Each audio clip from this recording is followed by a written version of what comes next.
ஆண்டவராக இயேசு கிறிஸ்து நாமத்துக்கு மகிமையுண்டதாக. நான் உங்கள் pastor Johnson, head of truth ministry, Perambalur மாவட்டம். எல்லாருக்கும் வணக்கம். நல்லா இருக்கீங்களா? கடந்த வாரங்களில் நாம் தேவன் என்ற தலைப்பில் செய்திகளை பார்த்தோம். இன்றைக்கு நம்ம ஒரு புது தலைப்பில் நம்ம பார்ப்போம். அதுக்கு முன்னாடி ஒரு வேண்டுகோள் உங்களுக்கு முன்னாடி வைக்கிறேன். இந்த வீடியோவை பார்க்குற அன்புக்குரிய சகோதர சகோதரிகள், நண்பர்கள், விசுவாசிகள், சபை மக்கள், இவங்க நீங்கள் பார்க்குறீங்க. இதை நீங்கள் இந்த சேனலை ஹெட் ஆஃப் ட்ரூத் மினிஸ்ட்ரி சேனலை சப்ஸ்கிரைப் பண்ணி எங்களுக்கு ஆதரவு கொடுத்தீங்கன்னா நான் இன்னும் ஆழமான சத்தியங்களை உங்களுக்கு கற்றுக் கொடுப்பதற்கு பிரயோஜனமாக இருக்கும். அதுபடி செய்கிற நம்புகிறேன். கர்த்தர் நல்லவர். இன்றைக்கு நம்ம பார்க்க போகிற காரியம் தேவனுடைய திருத்துவம், ட்ரினிட்டி ஆஃப் காட் என்ற தலைப்பில் பார்க்க போகிறோம். இது என்ன அப்படின்னா, ட்ரினிட்டி அல்லது திருத்துவம் அப்படின்னு சொன்னால் பிதா, குமாரன், பரிசுத்த ஆவியானவர் அப்படின்ற அந்த 3 காரியங்களை குறித்து சொல்லப்பட்டது. கடவுள் மூவராக இருக்கிறாரா, 3 கடவுளா கிறிஸ்தவத்தில் அப்படின்னு சொல்லி நம்ம யோசிக்க வேண்டியிருக்கோம். இந்து மதத்தில் பார்த்தீங்கன்னு சொன்னால் படைப்புக்கு ஒரு கடவுள், காப்பதற்கு ஒரு கடவுள், அழிப்பதற்கு ஒரு கடவுள் என்று இருப்பதாக சொல்கிறாங்க. ஆனால் அதே மாதிரி கிறிஸ்தவத்தில் இருக்குதா அப்படின்னா அப்படி கிடையாது. கிறிஸ்தவத்தில் என்ன இருக்குது அப்படின்னு சொன்னால் தேவன் ஒருவரே, ஆனால் அவர் மூவராக வெளிப்படுகிறார் அப்படின்னு சொல்லப்பட்டிருக்கு. அதாவது இந்த மீடியாவில் பார்த்தீங்கன்னா 3D டைமென்ஷன் சொல்லுவாங்க, 3D தொழில்நுட்பம்னு சொல்லுவாங்க. அது என்ன 3D அப்படின்னு எதுக்காகாது அப்படின்னு சொன்னால், ஒரு காட்சியை நம்ம மிகவும் துல்லியமாக முழுவதுமாக அறிந்து கொள்வதற்கு தான் அந்த 3D பயன்படுத்துகிறார்கள். அதே போல் தேவனை குறித்தும், தேவனுடைய வார்த்தையை குறித்தும், தேவனுடைய ஆவியை குறித்தும் நாம் முழுமையாக அறிந்து கொள்வதற்கு தான் தேவன் இப்படி முப்பரிமாணமாக பிதா, குமாரன், பரிசுத்த ஆவியாக வெளிப்படுகிறார். இது வேதத்தை பார்த்தீங்கன்னா பழைய ஏற்பாட்டிலும் சரி, புதிய ஏற்பாட்டிலும் சரி, இதுக்கு நிறைய ஆதாரங்கள் இருக்குது. ஆனால் வேதத்தில் பார்த்தீங்கன்னா இந்த திருத்துவம் அல்லது ட்ரினிட்டி என்ற வார்த்தையே கிடையாது. ஆனால் திருத்துவம் இருக்கிறது. ஏன் எப்படி அப்படின்னு சொன்னால், நான் வசனத்தை வாசிக்கிறேன் பாருங்கள். 1 கொரிந்தியர் 12ஆம் அதிகாரம் 4ஆம் வசனத்திலிருந்து பார்ப்போம். வரங்களில் வித்தியாசங்கள் உண்டு, ஆவியானவர் ஒருவரே.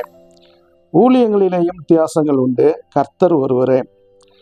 கிரியைகளிலேயும் வித்தியாசங்கள் உண்டு, எல்லாருக்குள்ளும் எல்லாவற்றையும் நடப்பிக்கிற தேவன் ஒருவரே.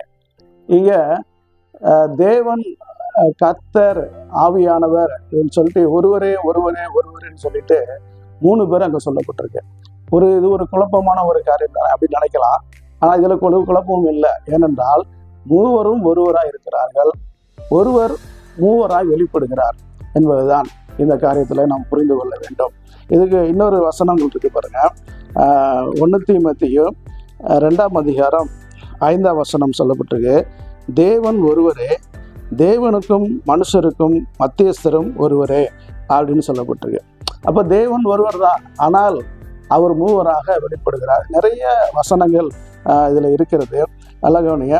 மத்தேயு 3ஆம் அதிகாரம் கடைசியில் பார்த்தீங்கன்னா இந்த திருத்துவத்தை நாம் விளங்கிக் கொள்வதற்கு ஆண்டவர் எப்படி காட்டுறார், தேவன் எப்படி நமக்கு காட்டுறார் பாருங்க. அதை இயேசு ஞானஸ்நானம் பெற்று ஜலத்திலிருந்து கரையேறின உடனே இதோ வானம் அவருக்கு திறக்கப்பட்டது. தேவ ஆவி புறாவை போல இறங்கி தம்மேல் வருகிறதை கண்டார்.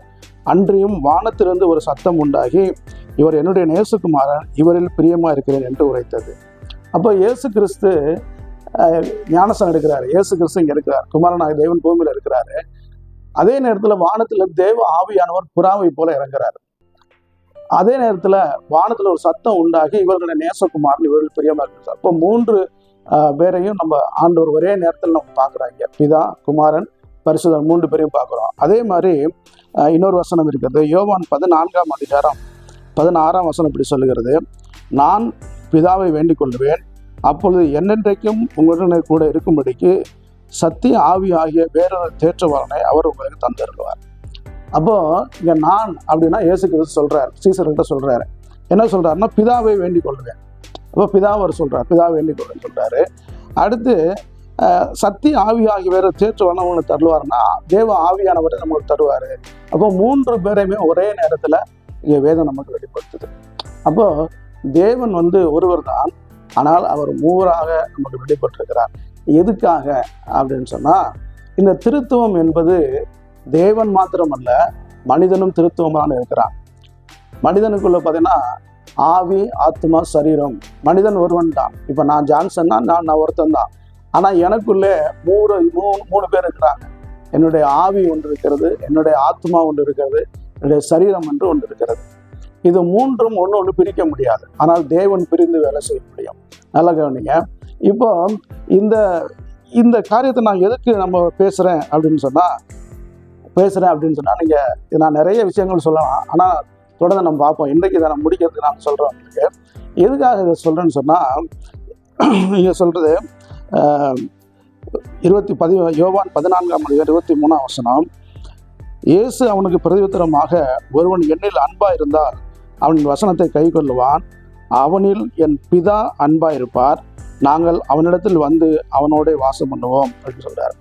அப்போ நாங்கள் அவனிடத்தில் வந்து வாசம் பண்ணுவோன்ற அப்போ நம்ம இடத்துல வந்து வெறும் இயேசு கிறிஸ்து மாத்திரம் வருவதில்லை, பிதா வருகிறார். அதே அதிகாரத்தில் 17 உலகம் அந்த சத்திய ஆவியானவரை காணாமலும் அறியாமல் இருக்கிறபடியால் அவரை பெற்றுக்கொள்ள மாட்டாது. அவர் உங்களுடனே வாசம் பண்ணி உங்களுக்குள்ளே இருப்பதால் நீங்கள் அவர் அறிவீர்கள். அவர் உங்களுடனே வாசம் பண்ணுவார் சொல்லுவார். யாரை? பரிசுத்த ஆவியார். அப்போ நம்மளுடைய ஆவி, ஆத்மா, சரீரத்தில் பிதா, குமாரன், பரிசுத்த ஆவியார் மூவருமே வந்து வாசம் பண்ண விரும்புகிறாங்க, வாசம் பண்ணுறாங்க அப்படிங்கிறது தான் அந்த சத்தியம் சொல்லப்படுது. அப்போ நம்ம வாழ்க்கையில் நம்முடைய செயல்பாட்டில் ஒரு பிதாவாகிய தேவனையும், நம்முடைய எண்ணங்களையும் சிந்தனைகளையும் ஆத்மாவாகிய அதில் வந்து ஆண்டவராக இயேசு கிறிஸ்துவும், நம்முடைய ஆவியிலே பரிசுத்த ஆவியரும் வந்து வாசம் பண்ண விரும்புகிறார்கள். இந்த 3 பேரும் நமக்குள்ளே வாசம் பண்ணும்போது நாம் தேவனுடைய ஆலயமாக மாறுகிறோம். நாம் தேவனுடைய ஆலயமாக மாறிவிட்டால் தேவன் நமக்குள்ளே வந்து வாசம் பண்ணி நம்மை வழி நடத்துவார், ஆசீர்வதிப்பார். இந்த சத்தியம் ரொம்ப ஆழமான சத்தியம். இதை விளக்கமாக சொல்வது நேரம் இல்லை. இருந்தாலும் உங்களுக்கு இது ஒரு அவுட்லைன் மட்டும் உங்களுக்கு சொல்லியிருக்கேன். இதை நீங்கள் புரிந்து கொள்ளுங்கள். உங்கள் வாழ்க்கையில் தேவன் உங்கள் ஆவி, ஆத்மா, சரீரத்தில், உங்கள் தனிப்பட்ட வாழ்க்கை, குடும்ப வாழ்க்கை, பொது வாழ்க்கையில் எல்லாவற்றிலும் பிதா, குமாரன், பரிசுத்த திரியேக தேவன் வந்து வாசம் பண்ண உங்களை ஒப்பு கொடுங்கள். உங்கள் வாழ்க்கை தேவ ஆலயமாக, தேவனுடைய ஆளுகை செய்கிற அரசாங்கமாக, தேவன் தங்கியிருக்கிற வீடாக மாற ஒப்பு கொடுங்கள். கர்த்தர் உங்களை நிச்சயமாக ஆசீர்வதிப்பார். God bless you.